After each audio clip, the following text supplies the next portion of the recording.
ممكن بكره يبقى في اول خطوه. امال احنا البرلمان ده انتخبناه ليه؟ البرلمان ده يقدر يحرق لنا كل المراحل.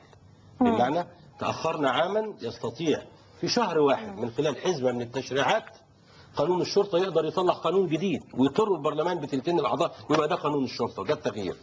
يطلع البرلمان قوانين بإعادة صياغة العلاقة بين الملك والمستأجر، إعادة توزيع الثروة، إعادة تسعير الأراضي اللي خدوها، إعادة يقدر في زمن قياسي هذا البرلمان يصنع للثورة كل أهداف. امال احنا انتخبناه عشان تبقى مكلمة ولا يبقى في سجال وجدال حول الهوية؟ ناس لسه بتتحدث مصر إسلامية ولا فرعونية ولا عربية ولا بحر متوسطية ولا أفريقية. هذا ليس موضوعنا، ده قصة حسمت مصر كل هذا، إن مصر أمة.